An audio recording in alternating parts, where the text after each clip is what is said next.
प्रश्न आया है। प्रश्नकर्ता अपना नाम सुशील सोलंकी, आप सोनीपत हरियाणा के रहने वाले हैं। आप पूछ रहे हैं कि गुरुजी, आपके कथन अनुसार हम अन्य संत महात्माओं की भी भागवत कथा, श्री राम कथा सुनते हैं। अच्छा है सुशील जी, सुननी चाहिए, हम सबको सुननी चाहिए। हमारा किसी से कोई द्वेष नहीं है, इसी भाव से हमने कहा था यदि आपको समय मिले तो अच्छे वचन, अच्छा ज्ञान लेना चाहिए। आप कहते हैं कि गुरुदेव, हमने YouTube पर एक वीडियो देखी, हमने धाम कार्यालय में भी व्हाट्सएप पर भेजी है। सुशील जी, हम वो वीडियो देख चुके। उसमें कोई महाराज जी, आप नाम लिखते हैं अनिरुद्ध आचार्य, वो कहते हैं कि ब्राह्मण ही गुरु होना चाहिए। यदि आपका गुरु ब्राह्मण नहीं है तो गुरु और शिष्य दोनों ही नरक में जाएंगे। तो आप पूछते हैं कि गुरुजी, संत रविदास जी, संत कबीरदास जी, ये तो ब्राह्मण नहीं थे, तो क्या इनको मानने वाले सभी नरक में जाएंगे? आपका क्या मानना है? कृपा करके हमारी शंका का समाधान कीजिए। तो देखिए सुशील जी, आपने प्रश्न हमसे किया है। अनिरुद्ध आचार्य जी की बात को तो वही बता सकते हैं। अब हर मनुष्य अपने मन का मालिक है, आप अपने मन के मालिक हो, आचार्य जी अपने मन के मालिक हैं। उन्होंने ऐसा क्यों कहा, किस परिप्रेक्ष्य में कहा, ये बात तो उन्हीं से पूछनी चाहिए। आपने प्रश्न हमसे किया है कि आपका क्या मानना है, तो मेरा क्या मानना है? कुछ नहीं। शास्त्र का क्या मानना है, वेद का क्या मानना है? शास्त्र को ही हमें प्रमाण मानना चाहिए। मैं आगे बढ़ूं उससे पहले मैं आपको बताना चाहूँगा, भौतिक जगत में बच्चे को कहाँ पढ़ना चाहिए?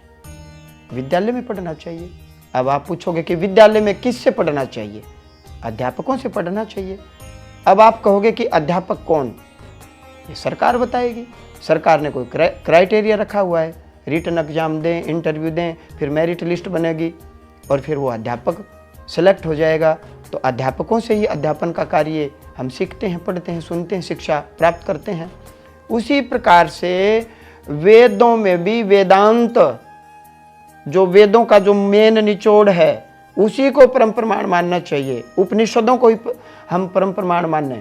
आस्तिक कौन है? जो वेद को माने, जो वेद में विश्वास रखे। और नास्तिक कौन? जो वेद को न माने। हमारे यहाँ बहुत से शास्त्र हैं, सांख्य शास्त्र है, मीमांसा है, जो ईश्वर को नहीं मानते परंतु ब्रह्म को मानते हैं और वेदों को वो परम प्रमाण मानते हैं, इसलिए वो आस्तिक हैं।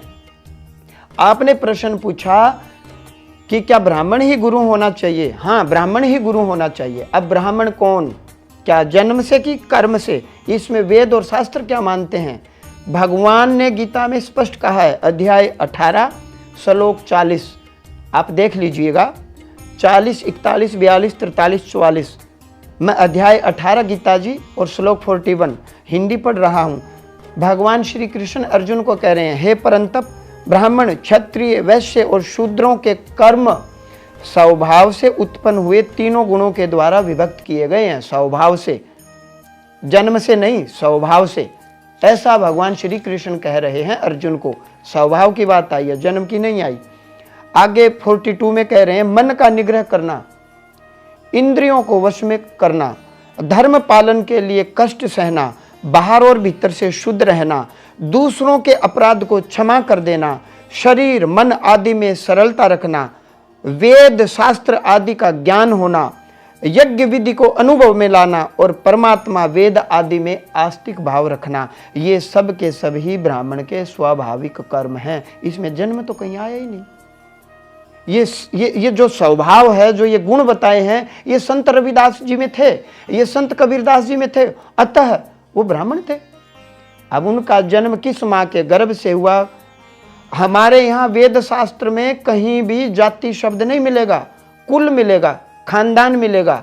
भगवान श्री राम का कुल या वंश रघुकुल, भगवान श्री कृष्ण का कुल यदुकुल, चंद्रकुल, चंद्रवंशी थे भगवान श्री कृष्ण, और भगवान राम रघुवंशी थे, ययाति वंश, राठौर वंश, हे वंश, अलग अलग चौहान वंश।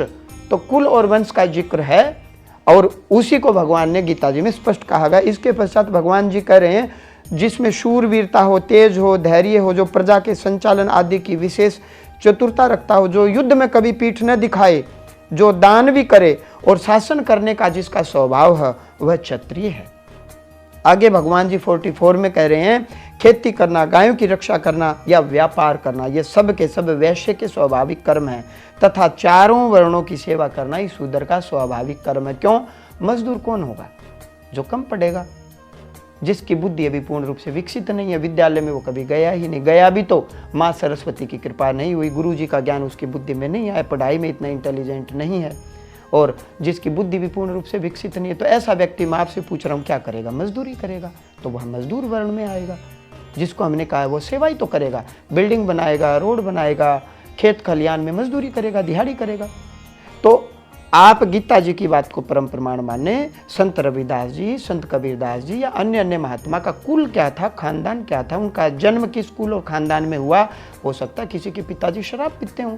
अब रावण का जन्म ऋषि कुल में हुआ, ब्राह्मण कुल में हुआ, पुलस्त्य के खानदान में हुआ। वह रावण भी ब्राह्मण के खानदान के में जन्म लेकर भी राक्षसी रहा स्वभाव से, अतः हम रावण की पूजा कहाँ करते हैं? तो ब्राह्मण ही गुरु होना चाहिए। ब्राह्मण के मुख्य कर्म स्वभाव से भगवान श्री कृष्ण ने बताया। अब आपके दिमाग में या अन्य किसी के दिमाग में जात पात वरी है तो अपना इलाज करवाए, साइंस के पास इलाज है। आगरा में भारत का सबसे बड़ा पागल खाना है, वहाँ जाए, नियमित दवाइयाँ ले, पूरी नींद ले। तो आशा करते हैं हमारी बात आपकी समझ में आई होगी। हमारी जाति एक, मनुष्य, हमारा धर्म एक, मनुष्यता। हम अपने आप को जान लें, अपनी चेतना को पहचान लें, हम ब्रह्म तत्व को प्राप्त कर लें, ब्रह्म को जान लें। यही मनुष्य जीवन का ध्येय और लक्ष्य है। संसार में जीते हुए निर्लिप्त हो जाएं, कर्म करते हुए भी अकर्मण्य हो जाएं, कर्म फल से निर्लिप्त हो जाएं। आगे आपकी सोच, आपका ज्ञान, आपकी समझ, आशा करते हैं हमारी बात आपको समझ में आई होगी। जय श्री राम।